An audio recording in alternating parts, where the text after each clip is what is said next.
It's nice to meet you, Katie. Do you want to hang out? Okay.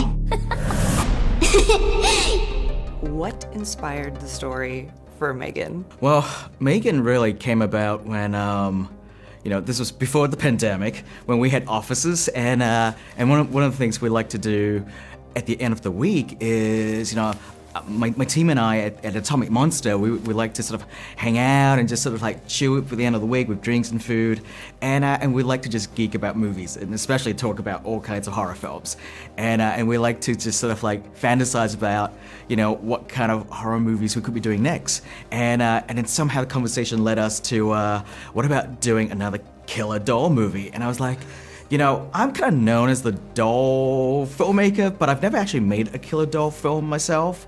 And so the idea became really interesting, and somehow it ended up with us saying, let's do Annabelle meets the Terminator. And that's how the idea of Megan came about. What drew me to the project was it's an allegory about parenting in the 21st century. And as a new dad, I was horrified by the fact that we were using these devices all the time, to educate our kids.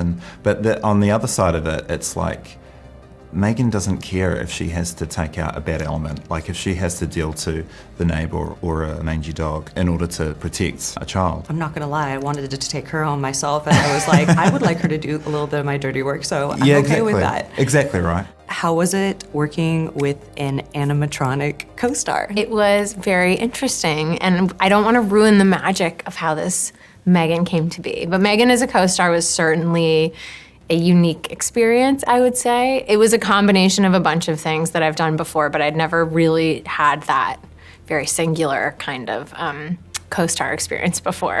Yeah, but spooky, uncanny, unsettling. So between like Get Out and like The Perfection, what keeps drawing you back into the horror genre? Oh, I'm just like, I just want people to be scared of me. I want people to see me and just be scared. So I think this genre, and you would well know from Bloody Disgusting, is just so much fun. There's so much room for play. Plus, it's a genre that really lets filmmakers do what they do. There's not a lot of filmmaking by committee.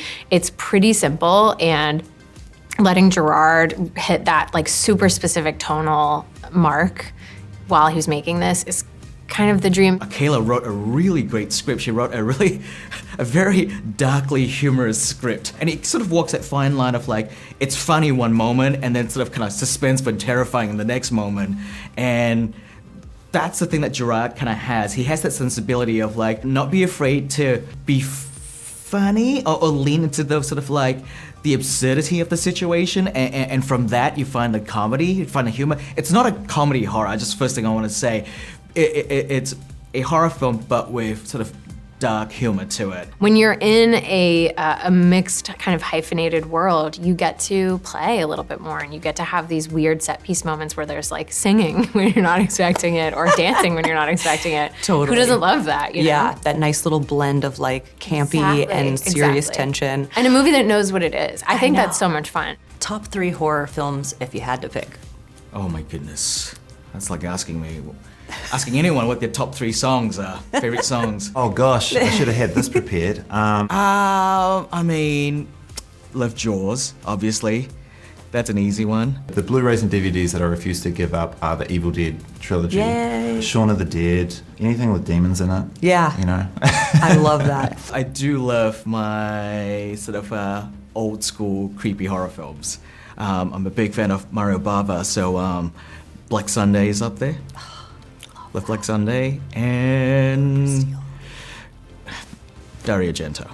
Dario Argento is a genre unto himself, so that's what I'll say. Amazing. It just felt very timely to sort of lean into something that was more technology oriented, and so that's how the idea of Megan being this artificial intelligence, like her programming that is put into the body of a doll, and design to basically be a toy, but be a toy that can kind of help you cope with life, help teach you and stuff like that. So the aspiration for what Megan is supposed to be in the movie is a really good one. And so, but like all cautionary tales, Megan obviously shivs, and it's a horror film. Totally. It goes the way of the horror. Megan!